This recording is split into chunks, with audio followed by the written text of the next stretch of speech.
Bismillahirrahmanirrahim. Saudara-saudaraku yang beriman, Assalamualaikum warahmatullahi wabarakatuh.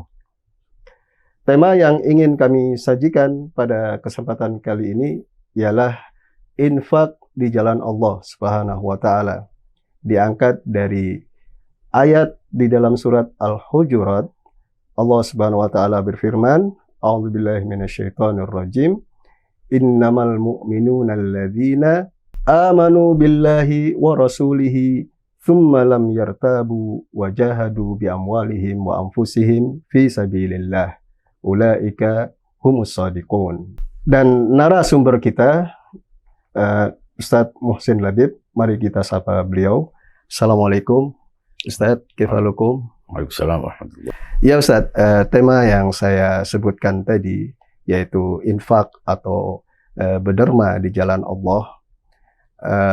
Di sini ayat tadi mengatakan wajahadu bi amwalihim, yakni jihad dengan harta benda mereka. Yang kita dengar atau jihad itu kan lebih akrab dengan perang, Ustaz. Tapi dengan berderma itu merupakan jihad. Menurut antum apa yang dimaksud dengan berderma atau infak di jalan Allah? Bismillahirrahmanirrahim. Senang sekali saya bisa ikut menjadi bagian dari program dan Ustadz Afin ini, sekaligus berbagi tentang pandangan-pandangan yang mungkin bisa menjadi motivasi tambahan bagi mereka yang telah berinfak dan mempercayakan hartanya melalui dana Ustadz Afin, maupun mereka yang ingin tahu dan menjadi calon atau kandidat para penderma melalui dana Ustadz Afin. Ayat yang tadi dikutip itu memang seperti yang tadi dikatakan, memperluas makna jihad. Itu pertama, artinya jihad itu segala sesuatu yang memerlukan jerih payah. Itu bisa disebut dengan jihad. Sesuatu yang memerlukan tantangan, memerlukan resiko, itu bisa disebut sebagai jihad dalam pengertiannya yang luas. Memang selama ini yang berkembang di tengah masyarakat, makna jihad itu cenderung spesifik, terbatas. Itu jihad militer, jihad fisik, jihad bersenjata. Padahal tadi kalau kita maknai secara lebih luas, arti jihad apapun yang memerlukan juhud, apapun yang memerlukan kesiapan untuk menerima resiko, apapun yang mengundang derita dengan tujuan-tujuan baik, itu disebut dengan jihad. Nah, salah satunya adalah jihad finansial. Jadi ada jihad militer, jihad fisikal, dan itu bisa dilakukan oleh siapa saja ketika memang ada tantangan yang harus dihadapi dengan perlawanan secara militer, misalnya penjajah, misalnya teroris, misalnya pelaku kejahatan dan lain sebagainya, dengan aturan-aturan prosedur yang disepakati di tengah masyarakat. Nah, ada pula jihad finansial. Nah, pada jihad finansial ini yang kayaknya belum banyak mendapatkan sorotan yang proporsional, yang cukup, agar kita juga tidak menyepelekan jihad militer, jihad perlawanan, jihad persenjataan dengan jihad finansial. Mengapa? Karena jangkauannya lebih luas. Kalau jihad fisikal itu kan berhadapan dengan fisik. Tapi kalau jihad finansial itu jangkauannya lebih luas, areanya lebih banyak. Dan kalau kita mau bagi lagi, jihad finansial itu tidak hanya untuk mendukung jihad fisikal itu. Ada kalanya dipahami mendukung jihad jadi faktor penunjang saja. Ada jihad militer, kemudian finansial ini diperlukan, bantuan finansial untuk menunjang jihad yang militer. Padahal posisinya jihad finansial dua domain, dua arena perjuangan yang berbeda. Nah, disitulah kita memahami bahwa jihad finansial itu tidak hanya menjadi pendukung bagi jihad militer atau jihad bersenjata, tapi memang ia berdiri sejajar Mengapa? Ya karena orang memerlukan perlawanan, memerlukan kesiapan untuk menerima resiko. Bahkan bisa dianggap sebagian dari jihadun nafs. Ya. Kita kan pernah dengar istilah jihad akbar, jihad asghar. Jihad asghar itu yang kasat mata, yang terlihat, fisik.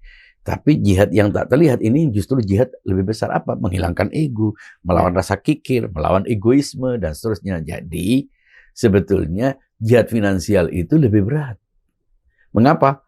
Karena itu berhubungan dengan mental, berhubungan dengan jiwa, berhubungan dengan hati. Siapkah kita menyisihkan sebagian dari harta kita yang kita peroleh melalui kerja, pemberian, warisan, atau apapun untuk diberikan kepada orang-orang yang memang layak untuk mendapatkan bantuan dari kita. Hasil kerja keras kita, atau lalu kita berikan ke orang lain. Kadang bukan hasil kerja keras, kadang mungkin warisan atau apa, tapi dia sudah merasa nyaman dengan itu, lalu berbagi dengan orang lain. Kalaupun ada orang yang membagi, itu biasanya hal yang paling kecil, tidak sepadan dengan hartanya. Atau barang bekas yang sudah tidak terpakai. Apakah berderma dengan sesuatu yang sudah tidak dipakai karena dia harus menggantinya? Ini apakah berderma? Kayak itu buang sampah, cuma dalam pengertian yang lebih smooth. Gitu. Dimanfaatkan sama orang lain. Iya, padahal dia bisa menyumbang lebih dari itu. Kecuali kalau memang dia tidak mampu, sesuatu yang dia punya bisa diberikan. Tapi kalau memang harus dibuang, ya berarti sebetulnya dia mencari pembuangan saja. Jadi jihad dengan harta benda itu masuk dalam kategori jihad akbar. Iya, karena melawan ego, melawan posesi, rasa memiliki, melawan kenyamanan. Ya, itu. Ya, Ustaz, berderma ya, Ustaz. Berderma itu kita melihat orang yang non muslim, orang yang tidak ada iman, itu punya jiwa berderma, Ustaz. Jadi ya, mengapa berderma itu diserukan, kemudian sampai ada kalimat jihad dengan harta benda. Nah, ini untuk orang yang memang punya jiwa berderma, ya dia muslim atau non muslim, itu mereka memang sifatnya, karakternya dermawan, Ustaz. Lalu apa ini mengapa kita berderma? Ya, kalau tadi berhubungan dengan jihad finansial, saya katakan itu bagian dari jihad akbar, karena pada dasarnya setiap orang itu ingin mempertahankan eksistensinya, berusaha untuk survive. Dia ingin mengamankan dirinya, mengamankan faktor-faktor yang bisa membuatnya survive, bertahan hidup. Sehingga dia amankan sesuatu yang menjamin itu. Baru kemudian dia sisihkan sebagian. Ada yang sesuatu yang sebetulnya menunjang keberadaannya pun disisihkan. Nah, ini pengorbanan. Dia tidak hanya berderma, tapi dia ithar, tapi dia berkorban. Dia berbagi sesuatu yang dia juga butuhkan. Dan itu level yang sangat tinggi.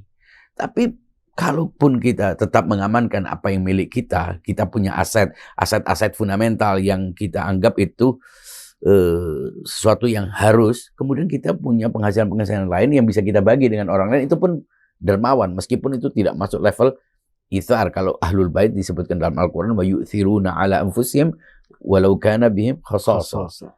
Itu adalah orang yang mengorbankan, dia tidak memberikan lebih. Tapi apa yang memang ada itu dia berikan. Bahkan menjadikan ketika orang tidak punya hartanya tinggal sedikit, di dapurnya tinggal sedikit, justru dia berderma. Mengapa?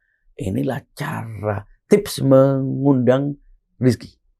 Jadi ketika kita kesulitan justru berderma. Banyak sekali orang yang justru berderma ketika dalam kesulitan. Mengapa? Karena itu adalah cara untuk mengundang perhatian Tuhan. Nah, kalau orang punya mau berbagi itu kan biasa. Level menengah lah, rata-rata. Tapi kalau dia dalam keadaan tidak punya, justru dia berderma. Di situ biasanya ada feedback yang sangat besar. Padahal yang lebih positif, lebih tulus, itu ketika justru dalam kesulitan. Mengapa? Justru itulah cara untuk mendapatkan rezeki. Alam akan berpihak. Semesta akan mendukung. Mengapa? Dia yang justru kesulitan berderma. Kalau dia punya kelebihan, dia berderma. Itu wajar. Khawatiran pasti ada, Ustaz. Misalkan. Nggak, yang saya maksud, ketika dia justru kesulitan, ini yang ingin saya soroti. Berderma justru ketika dia punya persediaan sedikit. Justru ketika saldonya sedikit. Makanya kalau dibantu, maaf saldo saya masih sedikit, maaf aset saya tidak banyak. Nah, terus nunggu asetnya banyak dia baru rezeki. Ada orang yang dia tidak mensyaratkan punya situasi yang mapan, sudah punya rumah yang bagus, sudah punya mobil, sudah punya aset baru berderma. Kalau ini kan level biasa. Yang kita maksud sekarang ini adalah orang yang justru dia dalam posisi mungkin tidak lebih bagus daripada yang diderma. Tapi inilah cara memancing perhatian Tuhan. Keistimewaan yang ada pada diri seseorang. Itu makna jihad.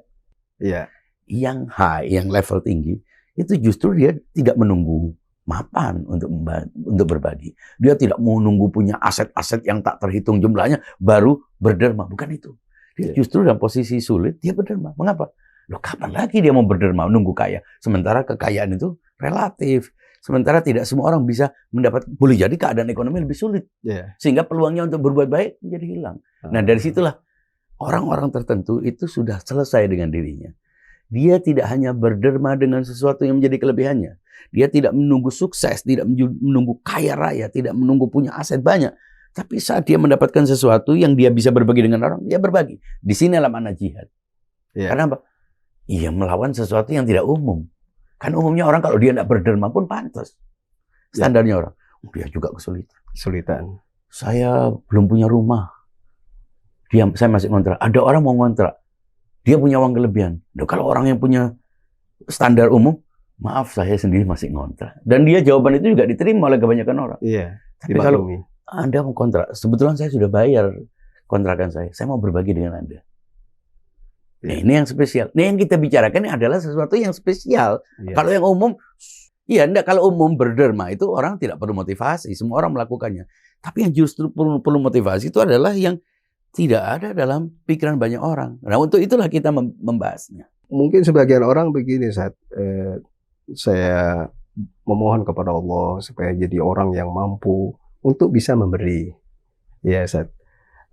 Itu berderma itu yang antum jelaskan ada keistimewaan, berarti adanya beban ketika mengeluarkan, tapi dia tetap mengeluarkannya. Itu yang perlawanan itu. Perlawanan ya. Iya, Ustaz. Nah, mungkin bisa disimpulkan poin-poinnya Ustaz mengenai jihad dengan harta benda di jalan Allah Subhanahu wa taala. Kalau menurut saya sih tadi itu jihad itu ada dua. Ada jihad yang umum dipahami oleh orang, yaitu jihad fisikal, jihad militer, jihad tanda petik kekerasan karena mengandung makna perlawanan. Ada jihad dalam pengertian yang lebih luas, jihad sosial, jihad ekonomi, jihad finansial, jihad apapun yang berguna dan itu bisa dilakukan dengan mengorbankan ego, dengan melawan kecenderungan-kecenderungan kepentingan pribadi, itu sama artinya jihad. Dan bagaimana disebut dengan di jalan Allah? Karena banyak orang menyumbang tapi tidak di jalan Allah. Maksudnya di jalan Allah, ya sesuai dengan aturan Allah. Menyumbangkan minuman keras, ini kan berderma, tapi tidak berderma di jalan Allah. Tidak sesuai dengan aturan. Ngasih uang haram, nah ini kan di jalan Allah itu artinya iya, sesuai dengan aturan Allah. Ini maksud saya. Kedua, jihad atau berderma di jalan Allah yang disebut dengan jihad itu tidak melulu untuk menunjang, mendukung jihad fisikal, jihad militer. Tapi dia bisa berdiri sejajar. Sehingga orang yang tidak punya kesempatan atau memang syarat-syarat untuk melakukan jihad fisikal ini tidak terpenuhi, dia bukan tentara, dia bukan pelaku di lapangan, dia tidak kehilangan kesempatan untuk berjihad juga. Dengan apa? Dengan memberikan apa yang dia miliki. Kalau dia tidak punya senjata, dia bisa dengan uang. Kalau dia tidak punya harta, dia bisa dengan tenaga. Kalau dia tidak punya tenaga, bisa dengan pikiran. Kalau dia tidak punya pikiran, dia bisa dengan waktu. Ini semuanya adalah sesuatu yang bisa disumbangkan. Maka dari itu, jihad, ya pertama jihad militer, jihad finansial, jihad intelektual, jihad moral, jihad ini semuanya variabelnya tuh banyak sekali. Jadi kesimpulan saya, jangan batasi makna jihad hanya pada militer, pada aksi-aksi fisikal, dan jangan batasi berinfak di jalan Allah hanya di jalan untuk menunjang aksi-aksi militer. Karena kita tidak harus berhadapan dengan musuh dalam situasi umum kita yang normal, kita bisa membantu, dan semua yang kita berikan selama itu di jalan Allah itu sama dengan jihad. Iya, Ustaz. Terima kasih banyak, Ustaz. Semoga bermanfaat. Insyaallah. Demikian yang dapat kami sajikan.